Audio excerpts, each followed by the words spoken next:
Nah, kali ini anak-anak, Bu Ari akan mengajarkan bagaimana kemudian hewan itu bisa beradaptasi dan melakukan pertahanan diri ketika mangsa menyerang. Ada 1, 2, 3, 4, 5, 6 cara yang bisa hewan lakukan agar dia bisa menyelamatkan dirinya. Yang pertama ada kamuflase, kemudian kedua mimikri, ketiga ada autotomi, keempat ada kelenjar bau, kelima dengan bisa dan sengat, dan keenam berpura-pura mati. Ya, kita belajar dulu yang pertama, kamuflase ya.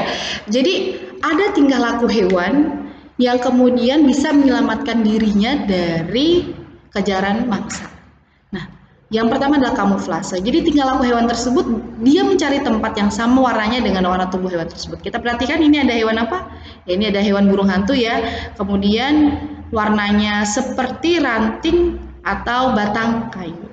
Ya. Kemudian ada hewan apa? Ini ada hewan belalang daun dan persis sekali ya, dia mencari dahan-dahan atau daun yang mirip dengannya. Jadi tujuannya apa anak-anak? Tujuannya mereka hewan-hewan tersebut melakukan kamuflase agar tidak dapat terlihat musuhnya. Jadi kalau misalnya musuh melihat tuh bingung itu ranting pohon atau batang pohon atau kemudian musuhnya ya. Itu daun atau musuhnya, jadi tidak terlihat ya. Berharap musuh sulit menemukannya. Yang kedua teman-teman adalah, nah ini ada contoh lagi ya sebelum kita belanja yang nomor 2, ada citah dan singa bersembunyi di semak-semak ini seperti ini ya. Jadi nggak kelihatan nih mana semak-semak, mana citah. Terus kemudian ada beruang kutub yang tidur di salju, sudah beruang kutubnya putih maka saljunya juga ikutan berwarna putih. Jadi nggak kelihatan mereka. Lanjut ya. Yang kedua adalah mimikri. Mimikri adalah tingkah laku hewan yang mengubah warna kulitnya sesuai dengan tempat di mana mereka berada. Jadi mau mereka di pohon, mau di rerumputan, mereka bisa melakukan perubahan warna kulit atau perubahan perubahan kulit mereka ya, seperti bunglon ya. Di dahan berwarna coklat maka dia akan berwarna coklat, di rumput mungkin dia akan berwarna hijau. Jadi perbedaan kamuflase atau mimikri adalah, jadi kalau kamuflase hewannya yang kemudian menyesuaikan diri dengan tempatnya. Kalau mimikri jadi dia mau di tempat manapun, mau di tempat yang sama warnanya dengan tubuhnya atau tidak sama dengan warna tubuhnya, maka dia bisa berubah. Jadi tidak tergantung oleh tempatnya, tetapi kalau kamuflase tergantung oleh tempatnya. Ketika tadi ya burung hantu warnanya abu-abu, maka dia akan mencari ranting warna abu-abu, tidak mungkin coklat. Kemudian tadi belang daun coklat, maka dia akan mencari daun-daun yang coklat pula. Tapi kalau misalnya mimikri, perbedaannya di daun atau ranting warna abu-abu dia akan berwarna abu-abu. Kemudian di daun berwarna coklat maka dia akan kemudian juga berwarna coklat. Jadi dia bisa mengubah dirinya. Autotomi ya, yang ketiga autotomi ya, sebuah perilaku hewan di mana hewan tersebut secara spontan memutuskan bagian ekornya atau organ tubuh untuk melindungi dirinya. Di sini ada contoh cicak. Jadi cicak itu ketika kemudian ada musuh yang ingin menangkap atau menerkam, maka dia akan berusaha untuk melepaskan ekornya. Untuk apa? Untuk mengira. Jadi hewan tersebut mengira bahwa dia sudah tertangkap dan justru cicak itu malah bisa kabur ya. Bagian utuh tubuhnya kabur, tapi yang tertangkap hanya kemudian buntutnya saja atau ekornya saja. Kelenjar bau nih, Bu Ari akan mencontohkan hewan sigung. Sigung itu seperti musang ya, tapi ini berbeda teman-teman, sigung ya.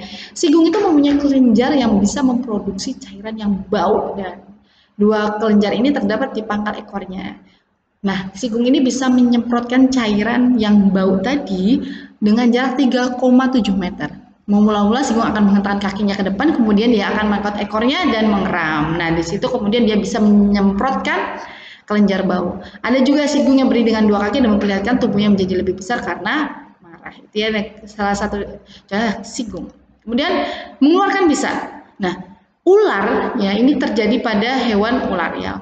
Ular itu ada yang berbisa, ada yang memiliki bisa, ada yang tidak memiliki bisa. Ya, jadi ular itu mempertahankan diri dari ancaman atau untuk mencari mangsa, ular akan mengeluarkan bisanya. Nah, ada 2 cara ular mengeluarkan bisa dengan cara menggigit, ya. Yang kedua adalah menembakkan langsung ke sasarannya.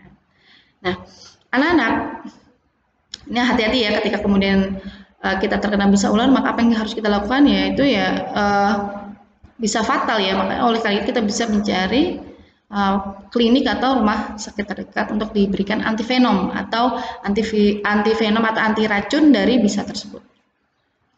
Selanjutnya adalah mengeluarkan sengat. Nah, ini ada lalat ya, lalat bot ya.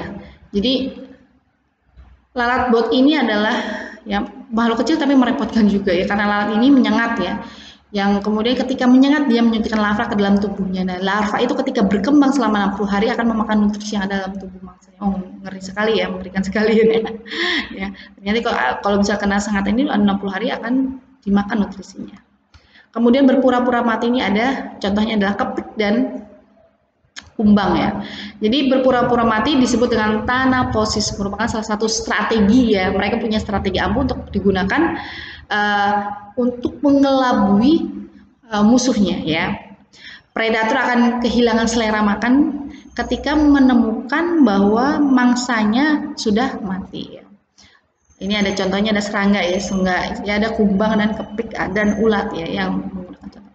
Nah, kalau penyusuan hewan terhadap kondisi ekstrim bisa dilakukan oleh hewan apa saja? Yang pertama adalah penguin ya. Penguin itu hidupnya di mana? Di kutub ya.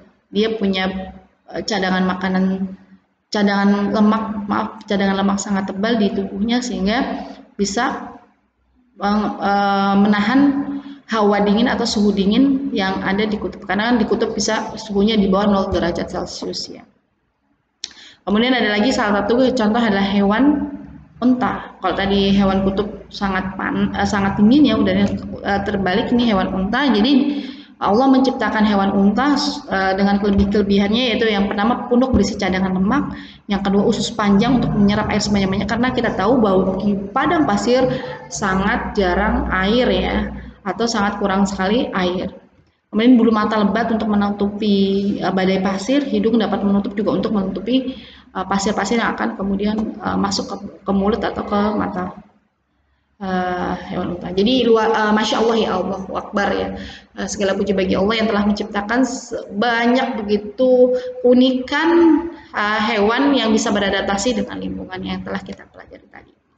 Nah, anak-anak, ini ada penugasan, silakan kemudian kalian kerjakan di GCR. Bu Ari akan share nanti. Semoga kalian bisa paham dengan materi yang Bu Ari sampaikan, dan jangan lupa kerjakan tugasnya ya.